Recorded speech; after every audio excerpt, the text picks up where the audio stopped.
Behind the Curtain with Jack Berkman. Welcome to another edition of Behind the Curtain. You know, I'm not a talk show host. I'm not a reporter. I'm a lobbyist. I'm out there walking the halls of Congress 6 and sometimes 7 days a week. We're at the happy hours. We're at the galas. We're on K Street gathering information and bringing you information that you don't hear anywhere else. CNN, MSNBC, or even Fox. Nowhere do you get what you get on Behind the Curtain. Well, what a show we have. First up, we have Michael Caputo, very special guest, close friend of President Trump, former Trump campaign advisor. I want to talk with Michael about the effect of what we're calling the mob. Are we having a kind of modern civil war in this country? That is, you can't really have a civil war anymore, even if you wanted to. Weapons are too dangerous. The country's too interconnected. You'd kill everybody. But we're having a rhetorical civil war that occasionally spills over into real threats and violence. Michael, welcome. Thanks a lot for inviting me. Now, I want to get this straight. You may know I was shot this year, so I feel it. I got 2 bullets in me to prove it. But in your case, wow, you have received 59 death threats.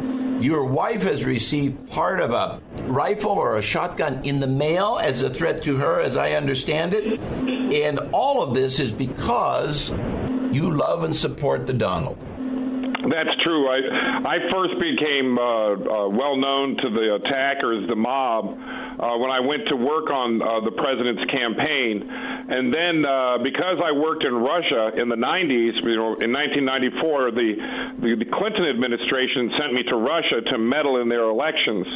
After they started the whole Russia collusion delusion after the president won in November, I became a target of the House and the Senate and the Mueller investigation as a witness to try to figure out whether there was any Russian collusion. As soon as my name came up in March of 2017 at a House Intelligence Committee hearing on national television, the threats started coming in on a daily basis. In fact, the very first threat I had, the person who called me said he knew that I was out of town and my family was alone and that he was going to burn my house down with my children inside. So what really scares me, I mean, obviously, you get a lot of threats, I get a lot of threats. Most of these, of course, are nothing. But what really frightens me here is that in your case, it just seems like a lot of it's real because you are genuinely tied to the president.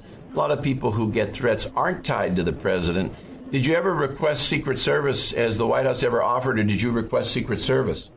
No, I haven't. I've been very much in touch with law enforcement. I've talked to the local police here. They've been great in my little village outside of Buffalo. The state police have been helpful. The county sheriff has been helpful here. And I've even spoken to the FBI here and there on this.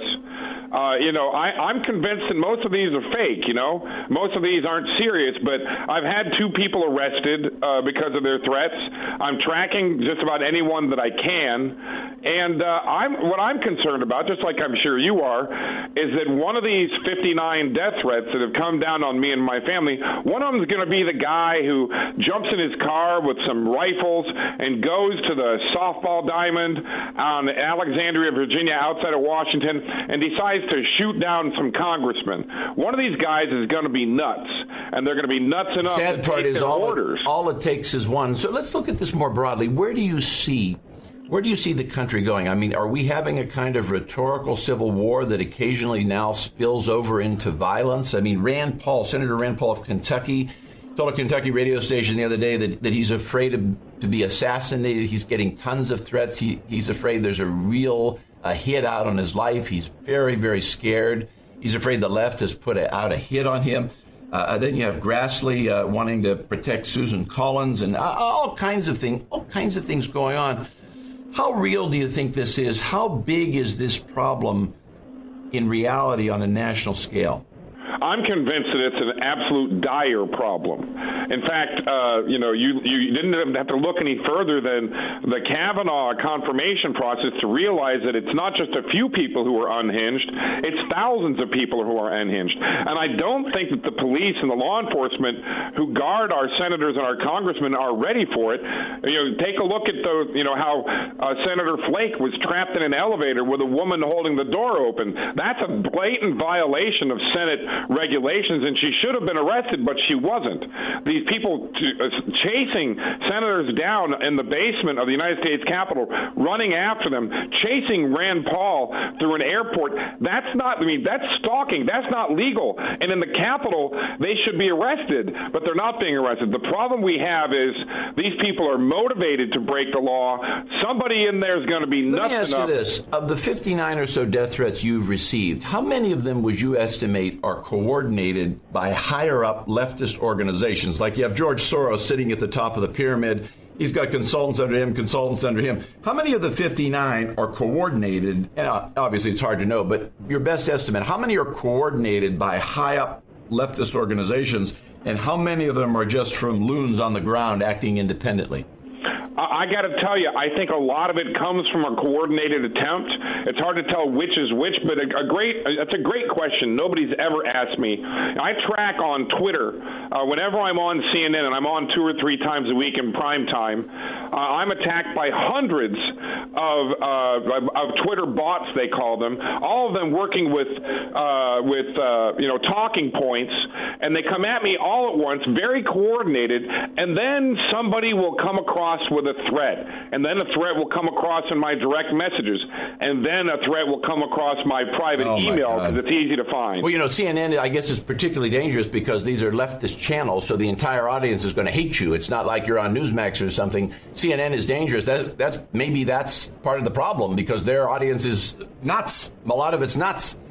I've told CNN about this. I've talked to them a couple of times about it. I talked to Anderson Cooper and Chris Cuomo about it. They're actually concerned about it. I think it also discourages other Trump supporters from ever wanting to come on. I think that's by design. They don't want to hear the other side.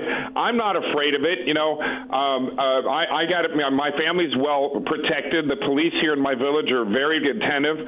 I'm protected when I'm on travel. I'm not very afraid, but I know it scares Republicans or supporters of the president away from CNN. I think that's the whole point. Michael Caputo, I know the feeling. I've got an armed guard sitting out in the lobby. I feel for you, buddy. Stay safe. Stay safe as long as you can, and we'll be back in touch. Let us know what we can do to help you. We'll be back in a moment.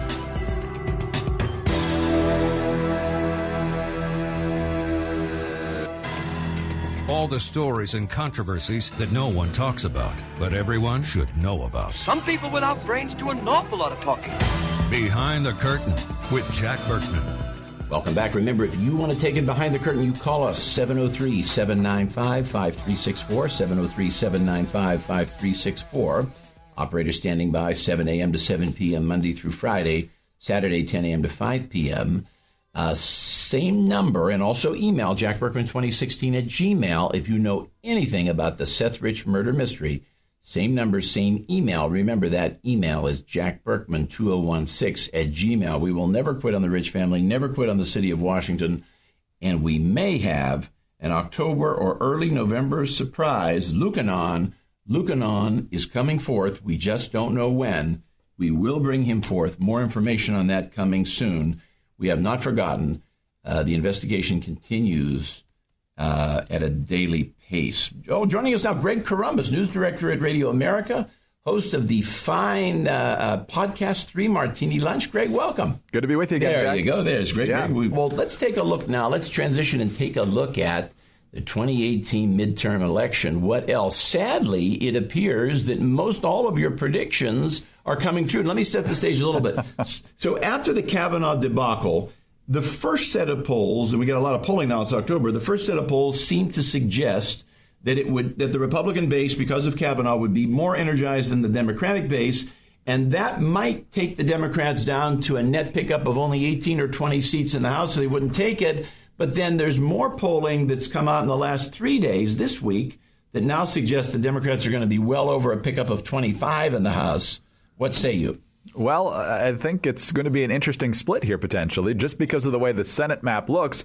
I think the Kavanaugh fight is going to be a positive thing for Republicans in a number of key races. I think it could work well for them in Missouri. It could work well for them in Indiana. It could work well for them potentially in Florida and Montana, too. And it has probably shored up the likes of Ted Cruz and Marsha Blackburn, possibly Martha McSally in Arizona, and maybe even Dean Heller. I still think that the Republicans will probably lose one incumbent, but they're in much stronger footing with their incumbents, and they're in a better position, although maybe not a conquering position, with a lot of their challengers. On the House side, though, it's working against them, and there's a clear reason for this. Because the districts that are generally seen to be the toughest for the Republicans to hold are in states that are generally blue. So there are seats in New York, there are seats in Pennsylvania, there are seats in New Jersey, and there are seats in California. In those four states, which will probably make the difference into who has the majority in the House. And so when you get some of these suburban left-leaning voters and in other places where both bases are rallied, in some of these places, especially on the House side, the Democrats have more votes to rally than the Republicans do. Exactly the opposite of where it is in some of these Senate states. I see. So in my native Pennsylvania, if you look to suburban Philadelphia and those races, that will hurt. That hurts Republicans significantly. I see what you mean. Okay, so let's start with the House then. Okay, so what do you predict on the House? So your prediction all along has been we're going to see Speaker Pelosi. What are you seeing? Are you seeing a net 25? Are you seeing even more than that? How do you see the House going? I've said for the past couple of weeks, I think it's probably going to be somewhere in the 30s. Usually when there is usually if there's a wave, there's going to be some extras that you don't expect on top of it. It's just the way it works. The Republicans got the same thing in 2010, 2014, 2016. I have yet to really go house race by house race because there's a lot of them, obviously.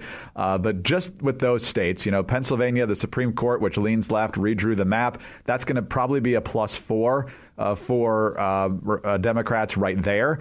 You go to California and New Jersey, you're probably looking at most of what they need. Then you go down to Virginia. Barbara Comstock in a tough race. She's been behind in every poll I've seen, some of them by double digits. She's down double digits in that race. I haven't even checked in. She's down double digits. Washington Post has her down 55-43. So there's going to need to be a lot of error in that poll if that's not correct. And then you've got other Republicans in Virginia in trouble, too. You've got Dave Bratt in a tough race. That's the old Eric Cantor seat, obviously. And then down in the Tidewater area, you've got Scott Taylor in a very difficult race. So if there is a blue wave, folks who are right on the margins could get swept up in that. And that's why I think it's not going to be right at the number that the Democrats need. The Bratt seat, though, was not that wasn't even a swing district for many years. That wasn't even a competitive district for years and years. No, it wasn't. I mean, Eric Cantor was winning that thing comfortably. So was Dave Bratt. Once he got past Eric Cantor in 2014 and 2016, Virginia is an increasingly blue state, and it's only going to get bluer because as the government continues to grow, Northern Virginia is going to get bigger and bigger. That population looking for affordable housing and other opportunities spreads south down towards Richmond, and incumbent Republicans are potentially going to pay the price, if not this year, in a cycle not too far from now. So our friend Barbara, and just so the viewers know, the reason we're talking about these things is we know these people well. They're in our immediate backyard. Barbara Comstock's district is about 3 miles from here. Brad is probably 30 miles to the south. But we're intimately familiar with these things. So our friend Barbara faces a bluer electorate than she did 2 years ago and a much bluer electorate than she did 4 years ago. That's what's going on, basically? Well, right, because Northern Virginia is an increasingly blue, increasingly liberal area. Donald Trump in Northern Virginia barely got 30%, if he got to 30%. And so for Barbara Comstock, the numbers just aren't working well for her if there is especially a lopsided enthusiasm gap. But even if it's fairly even, just the way that her district is trending demographically, it's not going to work out too well for her. So she needs to have a deflated Democratic base somehow, but I don't think it's going to happen. Well, you're right, because the House looks like bad news. Let me ask you this. How would you advise, if you had 12 major Republican strategists in a room right now, what would you say to them in the last 3 or 4 weeks that could possibly change the House races? Just focusing on the House, what would you tell them? Well, you talk about what would happen if Speaker Pelosi is elected, and that anything that Republicans and independents who trend conservative on issues, whether it's social issues, economic issues, national security, your priorities are not going to get much of an audience in this upcoming Congress if Nancy Pelosi is the Speaker. You obviously point to the things you accomplished, which unfortunately for House Republicans is not as much as it could have been. They didn't do much with immigration or the border wall or border security. They didn't get the Obama Obamacare repeal done. I mean, they did pass one in the House, but it wasn't what they originally promised, and ultimately no final bill got done.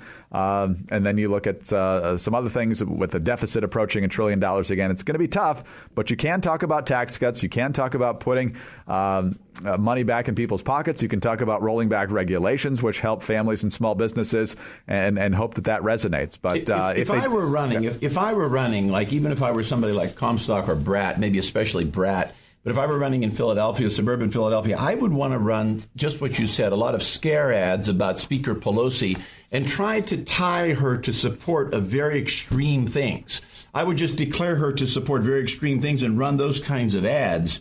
You got to believe something like that would work. Maybe we're just not doing enough of that. Potentially, and they are doing in some districts. I know Dave Bratt, or at least people supporting Dave Bratt, are running ads talking about that the Democrats want Medicare for all and $32 trillion more in government spending over the next decade, how it's going to be just one investigation of Trump after the other, and the Democrats really just want to impeach him, and they're not going to be focusing on, quote unquote, your priorities. They're going to be trying to settle political scores. So some folks are trying that, but when so much of the left is amped up against Trump, I'm not sure that ads saying, hey, these people are going to go after Trump is going to be able to offset that. But we'll see. In some districts, it might. Couple minutes remaining. What do you see in the Senate? So you think Cruz will win comfortably?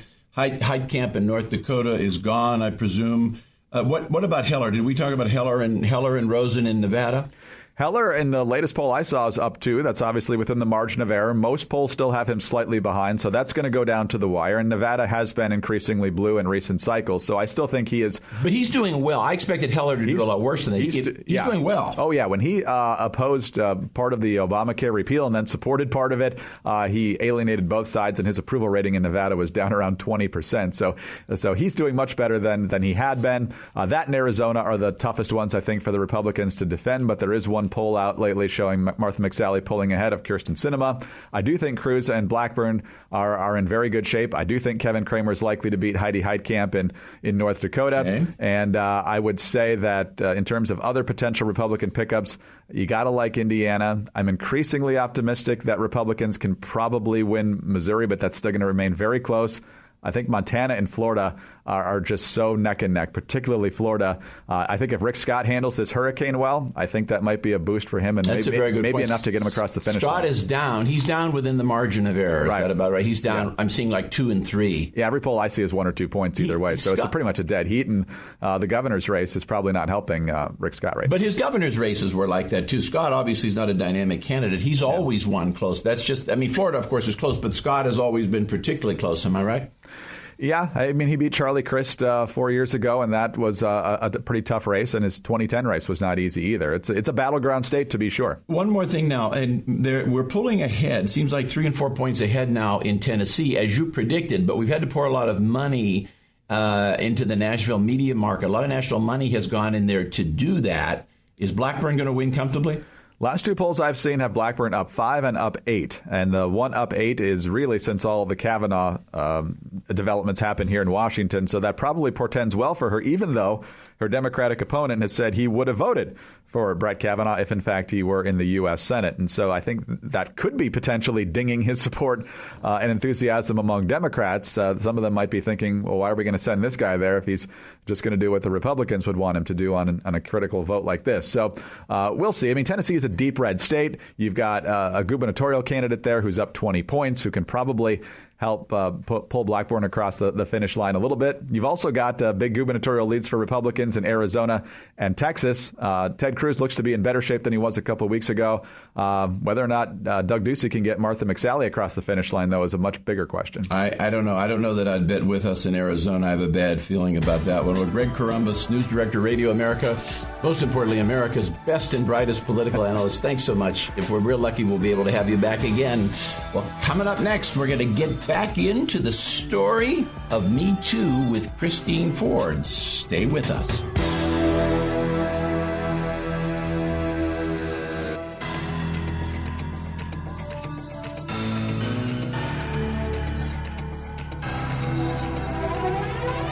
This is a universe where everything is depicted as a Washington Post political cartoon. Behind the Curtain with Jack Berkman. Welcome back. Remember, if you want to take it behind the curtain, you call us 703 795-5364, 703-795-5364. Operators standing by 7 a.m. to 7 p.m. weekdays, 10 a.m. to 5 p.m. Saturdays. Remember, email as well, Jack Berkman 2016 2016 at Gmail. Same number, same email. If you know anything about the Seth Rich murder mystery, we are investigating. And remember, soon we'll bring Lucanon to you live in live tongue for the real truth. We're getting close to solving the Seth Rich murder. You stay tuned to Behind the Curtain if you want the resolution. Well, joining us now, Christine Flowers, attorney and writer for the Inquirer, Philadelphia Inquirer, and Philadelphia Daily News, weekly radio talk show host, WPHT, 1210 a.m. Philadelphia. Christine, welcome. Well, thank you so much. It's a pleasure to be with you. When I see Christine Flowers, I'm thinking Christine Ford, and then I'm thinking Jennifer Flowers. You combine, your name combines them both. That's hilarious that you said that, because I was telling people, I said, I was finished with one sex scandal. People were calling me Jennifer all the time. I figured, okay, I'm finished with that. And then another one pops up and I get the Christine. Isn't that something? I've combined them both, yeah. Well, we want to talk broadly. We're talking about the Christine Ford thing, but more broadly, what I want to talk to you about is what I see as this liberal weaponization of the whole Me Too movement. Now, it's like a lot of revolutions. It starts out as a good thing, right? We find these girls that are oppressed by somebody like Harvey Weinstein, who's this terrible ogre. We find a few more like him, and we get to the root and root out these terrible people and all that.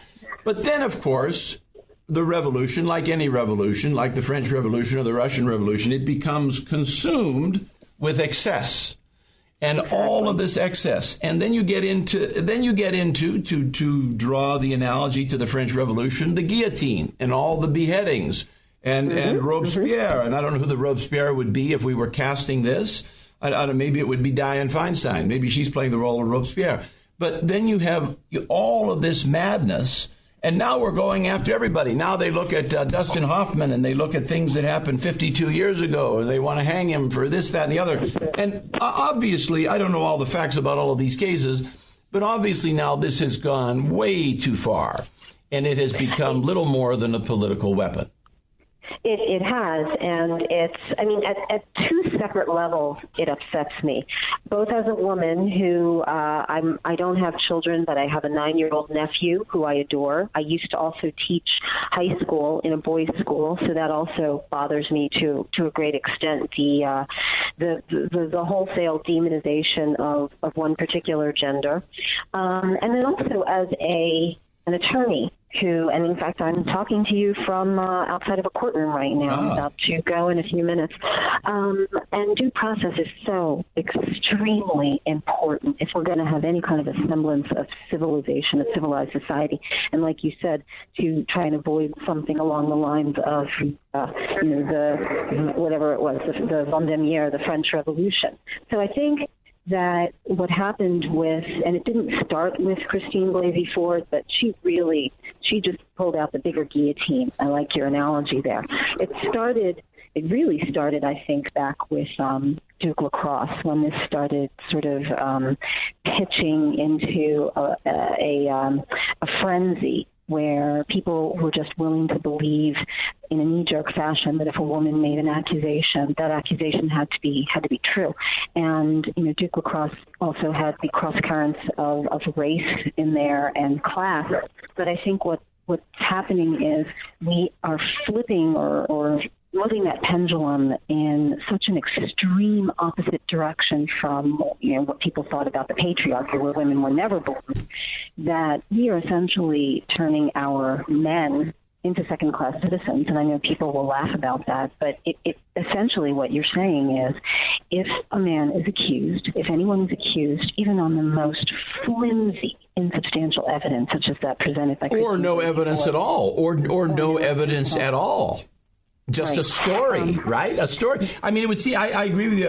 I think we're kindred spirits on this. I mean, it would seem to me, if you really start looking at what's happening, I mean, a lawyer like you or Gloria Allred or even someone like me, we have the skills, if we want to. We can produce a bunch of actresses, right? Gloria Allred does this for a living. I mean, she can sit down with 1 becomes 10, becomes 100, becomes 1,000. She can sit down with these girls and say, do you want to be on the Today Show?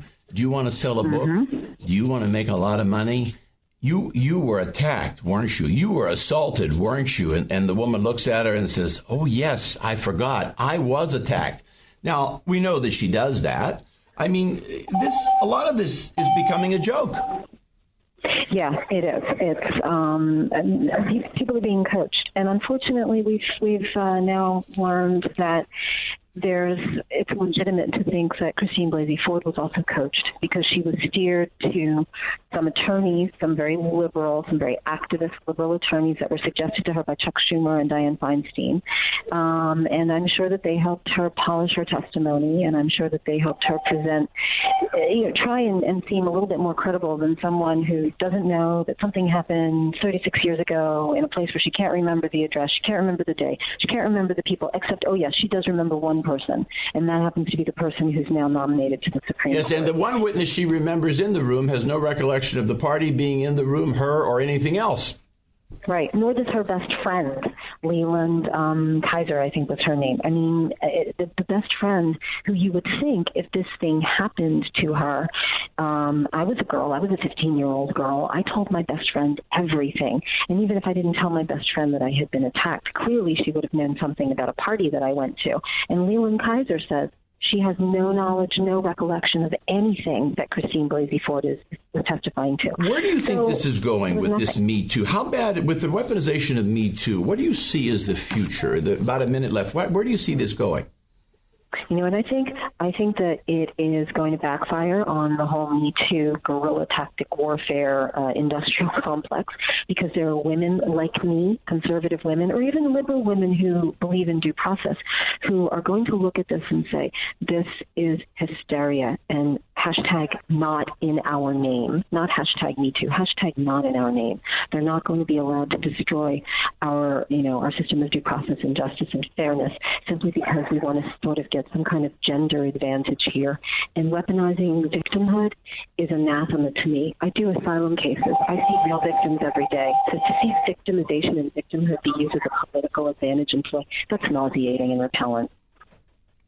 So let me ask you this now, Christine. When you look at, if we look into the future, another analogy I love, this is so much, I used McCarthyism during the Christine Ford thing. I was fond of saying Joe McCarthy is alive and well in the Senate. But an even better analogy, we talk about the French Revolution, we talk about Joe McCarthy, an even better analogy that I think is just so apt are the Salem witch trials. So much of this is Salem witch, right? Isn't it? Isn't that really on point? Goody Proctor is a witch? I mean, isn't that what this is? Absolutely. I bought, exactly because of this, I bought a new copy of The Crucible, Arthur Miller's Crucible, and also a book by, I think her name is Stacy Schiff, called The Witches, which is a biography of the whole witch trials. And that's exactly what this is. Women are being whipped up into this frenzy about, oh, you know what? Yeah, that's right. I remember 30 years ago, someone did something to me, or someone said this to me maybe 15 years ago. None of this stuff is recent. They're like doing archaeological warfare here. They're picking pieces of memories, repressed memories with no details from years ago. But that's the sad part, is that's enough these days. That seems to be enough to sort of get the attention of Ronan Farrow at the New Yorker and whoever's working at the New York Times or the Washington Post. About a minute left. I want to talk about Ronan Farrow for a minute. I'm glad you brought that name up. To what extent did he create the accusation he was writing about? I heard that he was more the creator than the reporter. Is that true? What do we know about that? Yes. He seems like a creator. He very much is a creator. The accusation that he was instrumental in, I think, in facilitating was Deborah Ramirez, who was the second. And if you read, I think it's in Elle magazine, I'm not sure, but there's an interview with him and Jane Meyer, who was his co-writer. And they basically said they went forward without corroboration on the Deborah Ramirez case because they realized how important second and third witnesses were and patterns of conduct. So they created some. So they created them. Oh, exactly. Christine Flowers, I wish we had more time. We've got to have you back. Christine Flowers, attorney and writer for the Philadelphia Inquirer and Daily News. She has her own weekly radio show on legal affairs, WPHT 1210 AM Philadelphia. We'll be right back. Stay with us. you have trouble falling asleep? My wife and I did for so many years until we discovered MyPillow. You know, MyPillow will conform to your specific needs. It's the best pillow in the world. It's made with 100% cotton. It's machine washable and dryable. It's made in the USA, and it's backed by a 10-year warranty. And now, for just this special time, you can buy one MyPillow and get the second free. That's right. You get 2 MyPillows for the cost of one if you act now. To do that, visit mypillow.com, or you call 1-800-923-8919. Let me give you the number again, 1-800-923-8919. Use promo code Berkman. Promo code Berkman, 1-800-923-8919. Stop tossing and turning. Don't wait. Go to mypillow.com. All the stories and controversies that no one talks about, but everyone should know about. Why don't you get a toupee with some brains in it? Behind the Curtain with Jack Berkman. Welcome back. Remember, if you want to take it behind the curtain, you call us 703-795-5364. Taking your emails at jackberkman2016@gmail. Same number, same email. If you know anything about the Seth Rich murder mystery, remember, Luke Anon coming soon, 703-795-5364. Well, joining us now, Brett Schaefer, the J. Kingham Fellow in International Regulatory Affairs at the Heritage Margaret Thatcher Center for Freedom. Brett, welcome. I love that name, Margaret Thatcher Center for Freedom. You couldn't name anything more aptly, right? Nothing more higher praise than the Iron Lady. Nothing. It doesn't get any better than that. Maybe you call it the Reagan Center for Freedom or something, but I think I think yours is terrific. Our friend Nikki Haley, kind of a surprise resignation. I think she gets... Speaking of Iron Ladies, huh? Speaking of Iron Ladies, she gets she's always treated favorably in the press, so favorable comments from Trump and others on her way out. But what do you make of all this? You know, it came as a surprise to me. It came as a surprise to a number of people around her that I speak to on a regular basis. I work on UN issues, so I do talk to folks up in New York and at the State Department on a regular basis. And it was a surprise in general. The timing of it, there was some talk earlier this summer about perhaps her leaving after the midterms when there's typically some shuffling going on in the White House and in the cabinet as the administration sets itself forward for the reelection. But I don't know if she was really expected to leave or whether that was just mentioned as a possibility. But it certainly came as a surprise to me, and it's confusing. No one seems to quite know exactly what the motivation is, other than what was politically mentioned, is that she needs a break and some time off. But I doubt if this is the last you hear of Nikki Haley. Well, it's kind of strange. I almost would analogize it to Paul Ryan. It's kind of something that doesn't, to my mind, make a whole lot of sense. I mean, one piece of speculation is that she knows of something terrible coming for Trump and Mueller, but that doesn't make any sense. I mean, if you're okay, so what's the obvious? She wants to run for president. Well, if she wants to run in 24, quitting now, it would be very difficult to keep her name hot until 24. The only possibility would be if Lindsey Graham is a future Attorney General or Secretary of State or something down the road. Maybe she knows that, and maybe she will take Lindsey Graham's seat. That's the only thing I can think of. Other than that, keeping her name hot for 24 seems very, very difficult. And I wonder if she's a moderate. Does she have any thoughts of a primary against Mr. Trump? You know, if this had been a situation similar to how Secretary Tillerson or General McMaster was dismissed in sort of by tweet or in a very dismissive or acrimonious way, then I think that might have been a possibility. But the press conference where she and President Trump were sitting next to each other and could not have been more complimentary to each other leads me to believe that is not the case. I wonder with Trump. Haley was kind of a surprise. I mean, obviously she checks a lot of the diversity blocks, and of course she's a woman, and but I wonder, with Trump, you had almost, in terms of the National Security Advisor, Secretary of State, UN ambassador, you really had no foreign policy professionals.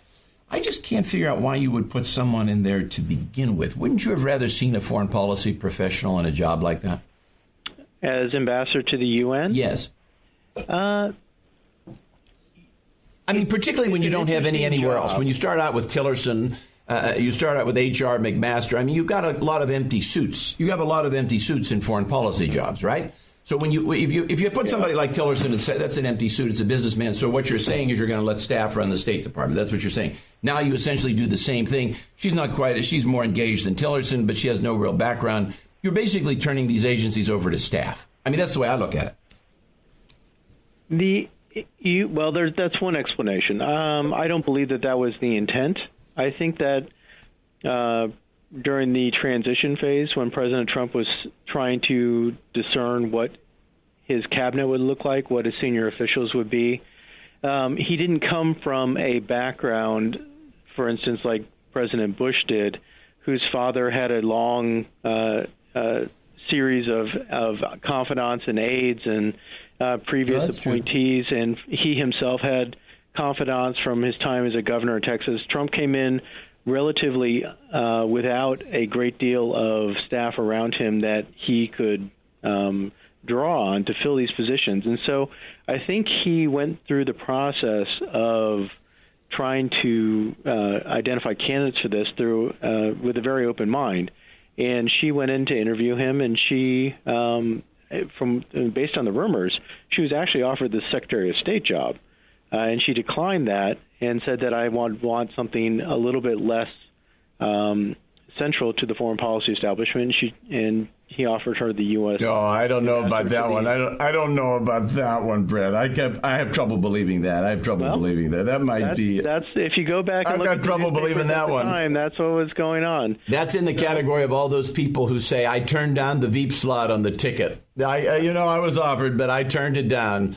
There's about 100 of them at every convention, right? Maybe. But I mean, regardless of whether you believe it or not, he did end up choosing Secretary Tillerson, who was a businessman, not a old school foreign policy expert. And so it's certainly within reason to believe that was a possibility. And so when Tillerson was in there, the odd thing is that for someone who had so much experience as a leader of a large corporation, he was very reluctant to talk to the press. And for better or for worse, and I think for the better, Ambassador Haley filled that role. And I think she did it very effectively. She became the face of the administration on a number of foreign policy issues. Which is a good segue. Let's talk now. She's had a number of important successes. Let's talk about what she did. Let's tick off her top 3 successes. Sure. She led the effort to try and reform the Human Rights Council.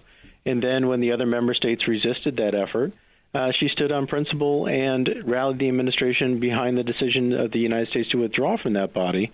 And as your listeners may know, it's an incredibly flawed body, arguably misnamed, that includes human rights abusers like Russia, China, Iran, Venezuela, among the membership of that council throughout its history. And it also is very reluctant. It's never to confront human rights abusers through its actions and its resolutions. It's never passed a resolution on China, despite that country's horrible human rights record, for instance. And it also is very biased towards Israel, and disproportionately so. Now, no country should be above reproach or above criticism, but for the Council to focus roughly half of its condemnatory resolutions on one country is clearly a disproportionate attention in terms of the resources and time of that particular body. And she argued that these things need to be addressed. The member states refused to do so, and so she decided that she made the argument within the administration, and the president agreed with her, that we shouldn't be lending U.S. credibility to such a flawed body, and instead we're going to address human rights concerns on our terms through other alternative means and mechanisms. And that's the path that they've chosen. I think that's probably the wisest course to go. That doesn't mean that they're going to not pursue reform and possibly rejoin that council if it is reformed in the future. But nonetheless, it's standing on principle, it's standing for human rights, and that's something. All right, that's number 1. What's number 2? She successfully got stronger resolutions on North Korea through the UN Security Council. It was careful, delicate diplomacy, working with other countries, particularly China and Russia, to get those resolutions through, and that increased the pressure on North Korea, and perhaps set the stage for some of the negotiations that we've seen between the administration, the Trump administration, and the regime in North Korea. We haven't seen the progress that I would like to see on that, but you can't argue that Nikki Haley's was not successful in getting those resolutions through, which is a notoriously difficult thing to do in the UN Security Council, where any of the P5 can veto a particular resolution. She was also, on the third side, led efforts to reduce the UN budget. She cut the regular budget of the UN, and she also got roughly $1 billion cut out of the UN peacekeeping budget, also led that body to finally close down some missions that had been talked about being closed for a long time, but had been delayed for a number of different reasons, mostly political reasons, and finally got the closure of the missions in Liberia and in Cote d'Ivoire, and also downsized the Haiti mission. She's also set the stage for review of other UN peacekeeping operations as well. So that's it's not a negligible thing, getting the UN budget. See, I've never heard of peacekeeping missions in Liberia and Cote d'Ivoire. I wonder how much money was poured into those. They weren't the most expensive missions, but they also were not cheap either, in the hundreds of millions of dollars every year. Basically, essentially to keep warring tribes apart, which could be a fruitless endeavor. Oh, Brett Schaefer, if we're real lucky, we'll have you back again, the J. Kingham Fellow in International Regulatory Affairs at the Heritage Margaret Thatcher Center. Thank you so much. Well, that wraps up another edition of Behind the Curtain. Remember, if you like us, you got to like us on Facebook and subscribe to our podcast. Remember, if you want to take it behind the curtain, call us 703-795-5364, 703-795-5364. Your email's jackberkman2016@gmail. Same number, same email. If you know anything about the Seth Rich murder mystery, remember, Lucanon coming forth soon. The Seth Rich investigation goes on. Even when we're not on the air, you can hear us and see us and read all about us at jackberkmanradio.com. And, of course, always at radioamerica.com. Thanks. Remember, like us on Facebook and subscribe to our podcast. We'll see you next week.